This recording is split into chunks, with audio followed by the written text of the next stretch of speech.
The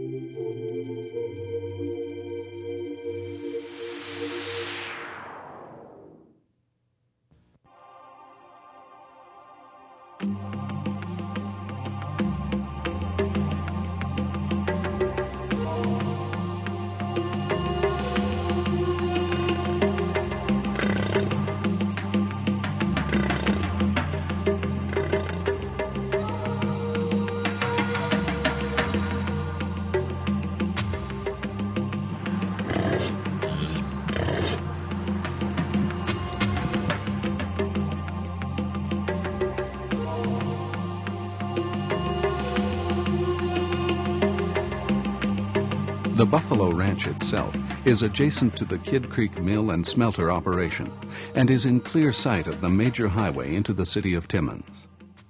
The enclosure that the visitor sees is but a small part of the 300 acres that Folconbridge has set aside for its plains bisons.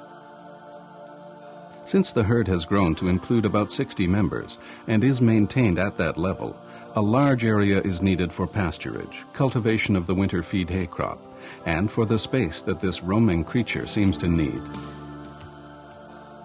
Barns, feeders, a squeeze, and 4 separate fenced areas are needed to maintain the herd in top condition. Company employees and visitors alike share in the sense of awe that these lumbering, woolly beasts create. The pride in their presence and the concern for their welfare that is expressed are clear indications that the once temporary program is now a major part of the Kidd Creek operation and will continue to be so for a long time. From the beginning of the program in 1973, when the herd was established with only 6 buffalo, to the present day, the company has been fully committed to the project. The herd is not just a hobby or a showpiece for visitors. It is an important part of the environmental program that Folconbridge has put into place at the Kidd Creek site. Being a good corporate citizen is no easy task, but it is one that Folconbridge has taken on with determination and pride. The buffalo herd is both a symbol of that commitment and concern, and a practical part of the operating plan. The original 6 breeding animals were bought from a game farm in Peterborough, Ontario, as an experiment in ecology. The question to be answered was simple. Could the buffalo live in close proximity and harmony with a major mining and smelting operation? The answer is quite clear. The buffalo thrive here. Careful monitoring of birthing, growth, and overall health of the animals has shown that the environment in which they live is what they require for healthy and sound development. Not only the buffalo themselves, but the quality of air, soil, hay, and water are assessed to determine factors that impinge upon their day-to-day progress. The success and health of the Kidd Creek herd is clear evidence that this environment can support and maintain a major species of wildlife. There is a kind of gentle irony in the presence of the herd at the Kidd Creek site.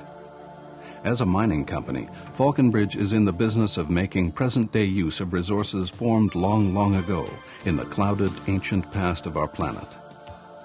So, too, is it involved in the present predicament of an animal which first came to North America in a time when even the continent was still forming. The buffalo, more than any other form of wildlife in the Western Hemisphere, symbolizes man's attempts to fashion a satisfying and responsible future from the products of his past. Estimates of the North American buffalo population 400 years ago range from 60 to 75 million, and there is no question that this magnificent beast was the dominant animal of the North American West.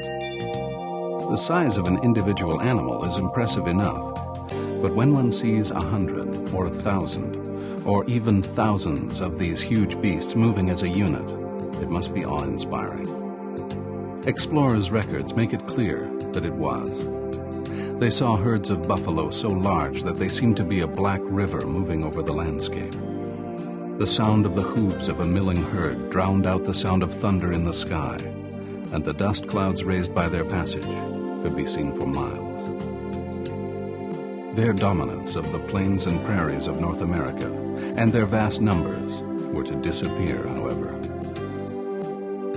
With the increasing pressures of westward expansion and settlement, the coming of the railroads, and the introduction of firearms, this magnificent and majestic ruler of the grasslands came near to extinction. The demand for cheap meat and a strong market for the thick, warm robes made from its coat led to the slaughter of thousands upon thousands of these vulnerable beasts. So great was the massacre that piles of their bones were gathered for shipment to the east and could be used as landmarks. As a matter of fact, present-day Regina was once called Pile of Bones because of its location as a staging area. As a result, by the beginning of the 20th century, pitifully small bands of buffalo were all that remained of the many millions that once inhabited the western landscape. By 1889, a mere 1,000 buffalo remained on the plains. Today, scattered in herds throughout Canada and the United States, the buffalo can be found in ever-increasing numbers. What took place to bring this regal animal back from the verge of extinction? What stopped the relentless rush to destruction that men had so thoughtlessly started? The agents of change, of course, were other men. People of vision, who knew and valued the past, and who wanted a future that preserved the best of the past, could not let the buffalo disappear.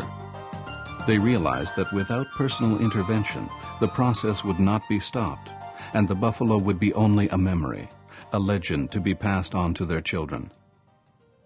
And thus, the rescue began. Today, 15,000 to 20,000 buffalo roam the grasslands of Canada.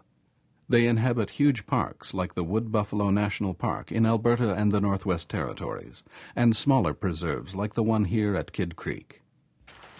As you observe these examples of nature's finest handiwork as they feed or at play, you cannot help but be impressed by them.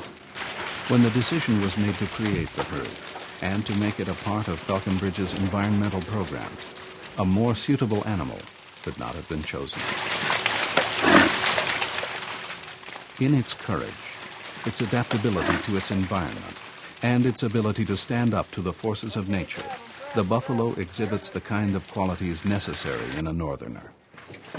The people at Folconbridge and at Kidd Creek are proud to be associated with this symbol of strength, and are proud to be able to sponsor its presence here in Northern Ontario. Please enjoy your stay here and come again. This is Buffalo Ray saying thanks for being here.